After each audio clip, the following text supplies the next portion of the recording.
Hello, this is Bob Cornelissen from TopQore, and today I wanted to discuss with you the SCOM AI Chat-GPT integration from GripMatix into SCOM. So if you go to the GripMatix website, you will find the products, and of course they have the wonderful products such as the monitoring management packs for Citrix. All kinds of different Citrix products are being monitored in here, so please have a look at it if you are running any of those, because these are the best management packs out there for that. Right, the second part is, of course, you can go to the SCOM AI GPT. You can read all about what it is. You see an example here of what it does, and you can go here to the download section where you have to fill in your name, company, email address, etc., etc. Agree to the EULA and verify that you are not in fact a robot, or maybe you are a smart robot who knows how to find bicycles or buses.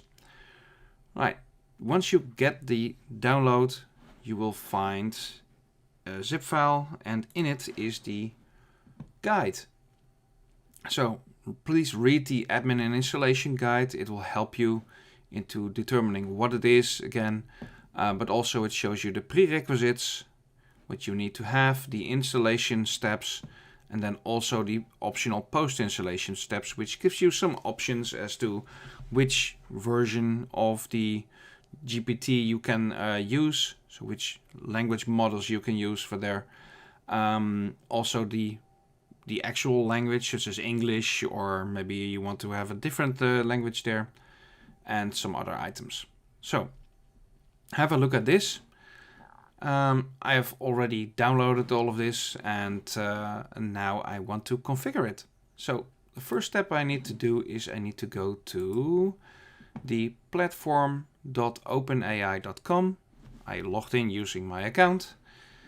So because I need to have a API key. So if you click on personal here, you see view API keys. Let's create a new key. All right, I have one here. I click copy because I need it in a minute.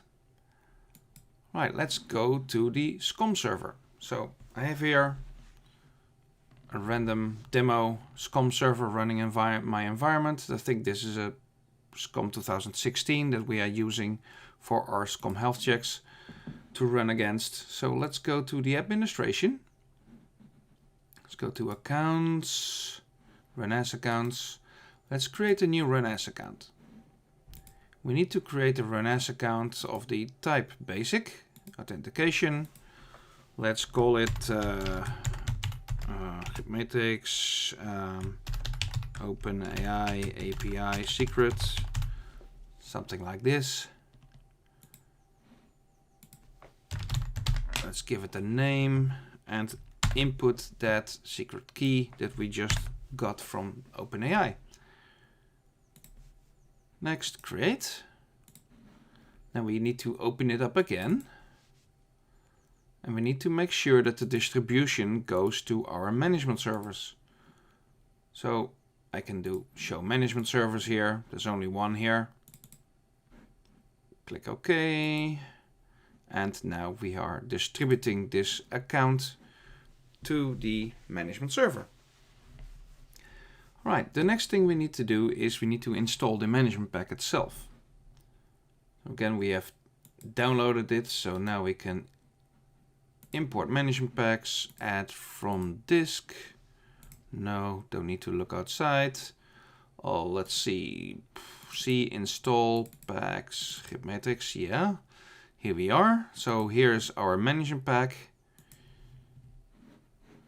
of a certain version, and I click install. Now I need to wait a little bit. Okay, it's already imported. That's pretty fast. Now let's go to the run as configuration again and go to the profiles, because now you will see another profile has been added. This is called the GripMatix SCOM AI GPT. And now we need to connect the profile, run as profile, to the run as account. If you want to know more about that, then please follow our SCOM administrator training from TopQore. it'll give you more information about these things. Right, so let's click our GripMatix secret and save it here to the profile.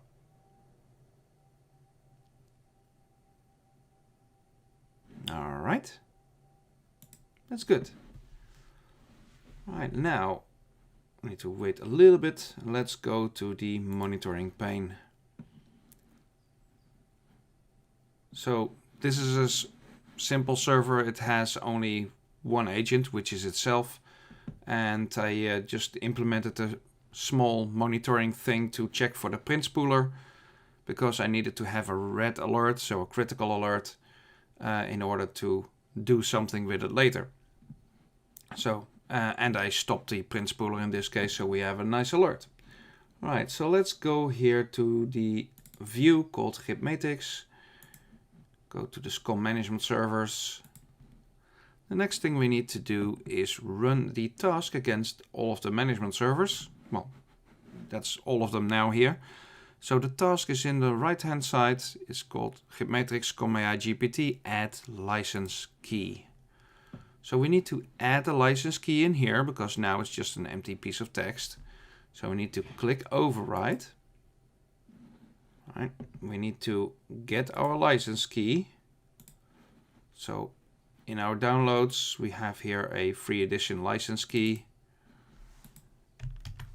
Let's put this one in, copy it, and put it in here. Override. All right, so now you see that the value got changed. Right, use predefined run as account and run. And let's see what happens if the license key gets added or not.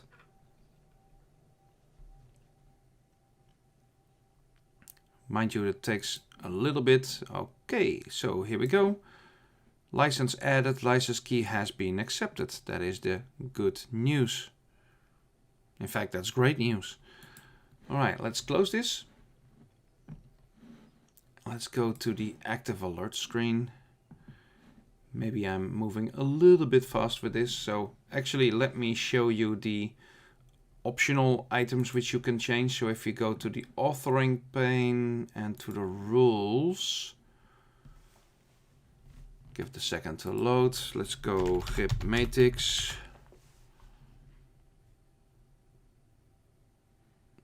I should only find a few items here because, well, there's no Citrix running in this demo.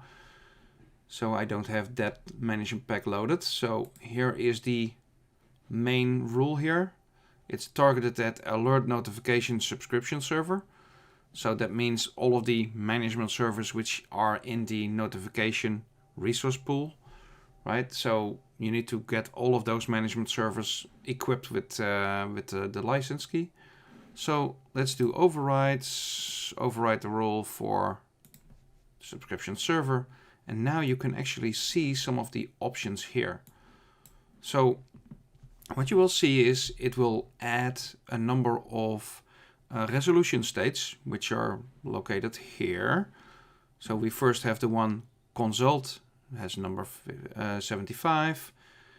When we put an alert into consult, the scripts will pick it up and it will go into processing and then in received consult if it receives any response back from Chat-GPT.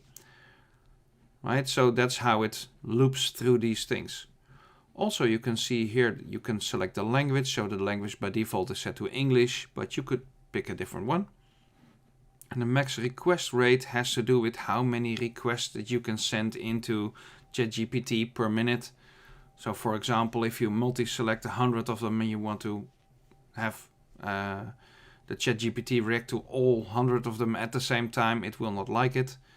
So this is a max request rate of only a few per minute.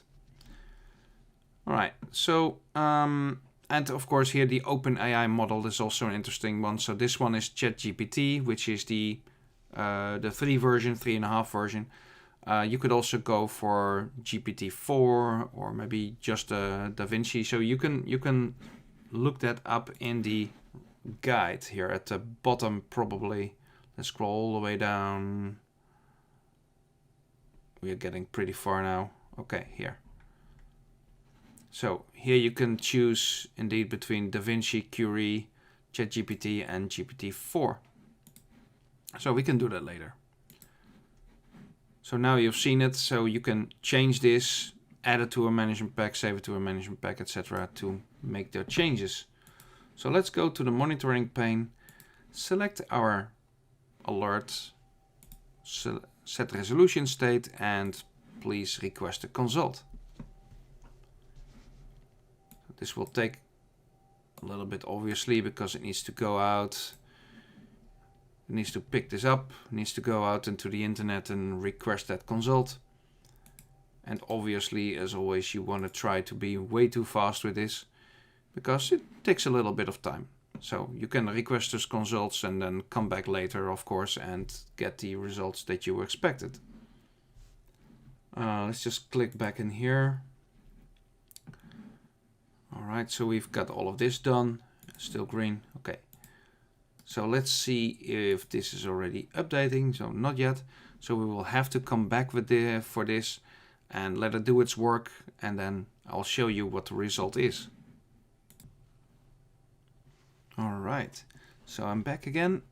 I had to switch over to a different system because that other one actually had a communication problem.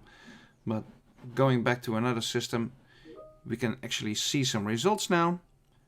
So let's see, if we take any of these, we change the resolution state to GripMatix request consult. We can see that it changes that state, request consult. In a few seconds we will see it change to processing, and then you need to leave it there for a couple of seconds to give it the time to come up with all of the answers that it will do. Now let's see if I refresh it a bunch of times, if we actually see something happening in the processing. But after that processing, you will see received consult. So let's take this one. This one is actually a broken disk in the system. So let's see if it does anything with it. And if you go to the history tab, you will actually see that these items get inserted in the correct direction, in a readable direction. So why this alert? What does it mean? So the alert is generated because a physical disk, etc., etc., etc., may fail soon. Detected through smart self-monitoring, etc., by HP. All right. So what are the possible root causes? So there are some items in here. Recommended action is to replace the drive. You will see some extra information here. What are possible fixes? So based on the alert message, it seems that one of the drives is reporting a potential failure soon, etc., etc. So we have a few of these possible fixes, like replacing the failed drive, checking the firmware, etc. So this is the result of that one. Let's see. Oh, now we can see this one is already processing. So it will basically come up with the same story because it's the same drive again, which is failing. So that is how what the result looks like.